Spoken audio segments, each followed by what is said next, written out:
म्हणलं काय तुझ्या काकाच्या घरचं आहे काय? सगळे माझ्याकडे पाठवा, तू काय मालक झाला का म्हणलं का पक्षाचा? पक्ष हा माझा नाही, त्यांच्याच काकांचा आहे आणि तो ते व्यवस्थित सांभाळावं त्यांनी. ते इतके दिवस आमच्यात होते, मला विचारलं मग की बाबा ते बी फॉर्म पाठवा. म्हणलं कशाला? म्हणले 53 लोक उभे करायचे, सगळे माझ्याकडे पाठवा. म्हणलं काय तुझ्या काकाच्या घरचं आहे काय? सगळे माझ्याकडे पाठवा, तू काय मालक झाला का म्हणलं का पक्षाचा? त्याच्यामध्ये सगळे बसतील कार्यकर्ते, माझे मुस्लिम बांधव बसतील, माझ्या लाडक्या बहिणी बसतील, माझे तरुण तरुणी बसतील, माझे वडीलधारी बसतील आणि ते सगळे ठरवतील ना. अशी एकट्याची मक्तेदारी नसते बाबांनो.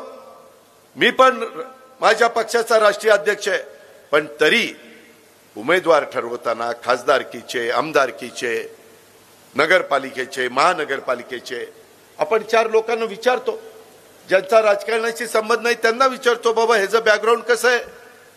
शंका आली तर पोलिसांच्याकडनं रिपोर्ट घेतो, बाबा ह्याचा रिपोर्ट कसा आहे ती सांग. नाहीतर लोक म्हणायचे काय तोंड वर करून बोलतोय आणि कसले दिलेत उमेदवार.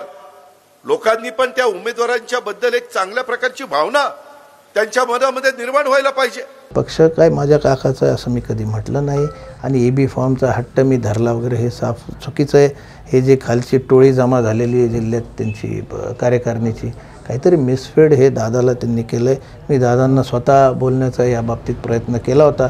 त्यांच्या व्यस्त शेड्यूलमध्ये माझं काही सविस्तर बोलणं झालं नाही किंवा त्यांनीसुद्धा तशी विचारणा मला काही केली नाही. आता त्यांना प्रीफीड आधी कोणी केला असेल आणि त्यातून आधीच तुम्ही काही डिसिजन घेऊन ठेवले असतील तर मी त्याच्यात काय करू शकत नाही. पक्ष हा माझा नाही, त्यांच्याच काकांचा आहे आणि तो ते व्यवस्थित सांभाळावं त्यांनी आणि खालच्या लोकांचं काय जे म्हणणं येतं आहे त्याची शहानिशा करावी, म्हणजे त्यांना सत्य परिस्थिती काय ती कळून येईल. दादा त्यांच्या पद्धतीने त्यांना जी फिडिंग झाली खालच्या मंडळीकडून त्या पद्धतीने बोलले असतील. पण बीडचं वातावरण जर आपण बघितलं तर स्वाभिमान बीडकरांचा जागा आहे आणि ताठमानेने चालायची आपल्याला सवय. त्यामुळे बीडकर चांगला प्रतिसाद भारतीय जनता पक्षाला आम्हाला देत आहेत.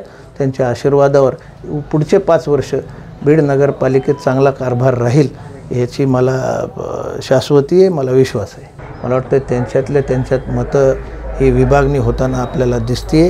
कारण का असे चेहरे जे बीडकरांना नको आहेत हे समोरच्या पार्टीकडनं असले उमेदवार आलेले आहेत. त्याच्यात काहीच जरी सर्वेचे नावं घेतले असले तरी कसलाच सर्वे झालेला नाही आणि रिसर्वे करायची जर वेळ आली तर काय उमेदवार दिले, त्यांचं काय बॅकग्राऊंड आहे, कशामुळे दिले, असं जर रिअल ॲक्च्युअल सर्वे झाला तर हे उमेदवार काय आहेत ह्याचा पत्ता सगळ्याला लागेल आणि निवडणुकीत तर हे पुढच्या 15 दिवसात दिसूनच येणार.